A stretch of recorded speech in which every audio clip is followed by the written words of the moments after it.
This time, we're going to a place called Canine Assistance. Like as in dogs? Yes, these dogs are trained to help people with disabilities.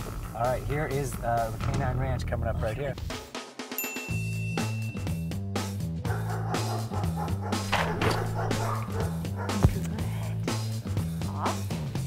Hi, Jennifer. Hey, how are you? I'm Ethan. Nice to Hi, meet you. Jenna. Hey, Jenna. Who's this? This is Sprott. And this is Canine Assistance. This is Canine Assistance. How did you get started with Canine Assistance? When I was 16, I was diagnosed as having MS. What exactly is MS? Multiple sclerosis. Okay. And at that point, I needed a wheelchair. And my father read about a woman in California who had started training the first dog to help somebody in a wheelchair. He met with a CPA about starting Canine Assistance. 2 weeks after he met with the CPA, a drunk driver hit him. Oh, jeez.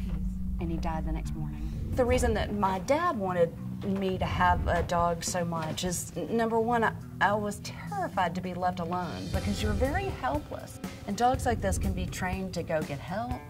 They can pick up things you drop. They can turn lights on and off. They can open and close doors. I told you. I mean, they are phenomenal. We got involved with people who have epilepsy, who have seizures. Dogs, for whatever reason, can anticipate that a seizure is oncoming. Some 10 to 40 minutes in advance of the actual seizure. Wow. I've always believed in animal therapy, and I think it really does help keep a positive attitude. I think the dogs only help encourage that kind of thinking. We have one young man who's here. He's been on our waiting list for a long time, and he has come to meet the dogs, but I also think that he's pushing pretty hard for a dog of his own. Do you think it'll be okay if we get in touch with him and maybe kind of follow him around and see what the process is like? We'll let you do it with him. That'd be great.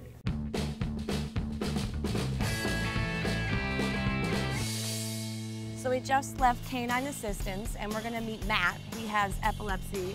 He's gonna receive one of the dogs that hopefully we saw today. We're pretty excited, right? Yeah.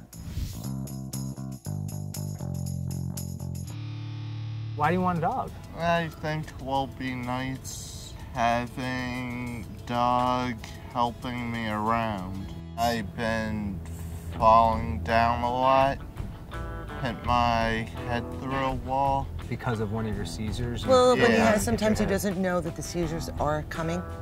So if he doesn't know, just pretty much whatever he's doing, he just falls over. Matthew was diagnosed with a seizure disorder, or epilepsy. He was diagnosed with that at 3 months old. We noticed it right away.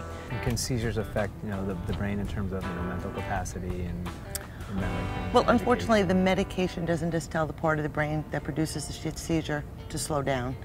Everything slows down. Okay. All of the medication causes drowsiness, causes slurred speech, so it's a lot. He's on 4 different medications. A lot for you to deal with. So the dog, is that going to make life easier for both of you, or different? Yes. I think it's going to help him, that somebody's always going to, of course, we're always with him, but he's 19. I think it'd be nice to go by yourself somewhere. Do you want to get some independence? Yeah. Sure. He's never alone. So I think to just get up, take a dog, and go for a walk would be the best thing that could happen to him.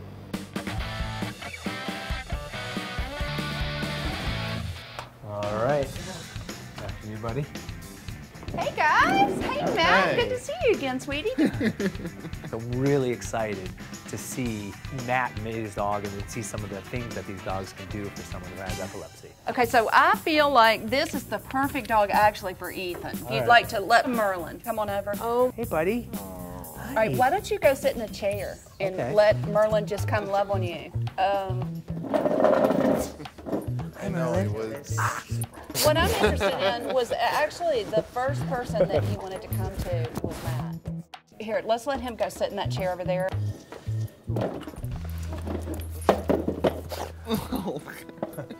Take him for a little walk around the room and just sort of see. Nice and gentle. Good. Look, he came right back to you. He did. Marilyn, over here. All right, I'm gonna let you work with him for a few minutes, okay? And I'm gonna pick another dog for you right now. The dog adored you, but there was something about Matt. Let's just see how that works out. For people who have seizures, who have epilepsy, we want a dog that's gonna be easy to handle for the person and a dog that's gonna seem very loving to the person. But after that, you just look for the magic. These dogs, you're not just training them for companionship. They're actually like being trained to not They're do being activities. trained to think. This dog might end up saving somebody's life. We teach the dogs to respond in various ways in the event of a seizure. For example, running for help, getting medication, and then we cross our fingers and pray a little that the bond develops such that the dog begins telling his or her person that a seizure is going to come before it actually happens. So Matt, what you thinking? I think Merlin's a good dog. Is it the magic? There's just Yes, so the many- Yeah, he magic. does a lot of magic. Merlin. I think it's Let go of your leash. Just let go of your leash. Let go of your leash. Let go. Let go of your leash and just relax. Relax. And easy. Okay, Merlin, come here. Hudson. Look, he's worried. Here, Merlin, it's okay. They're not going. You okay? Right in the middle of training, Matt started to have a seizure.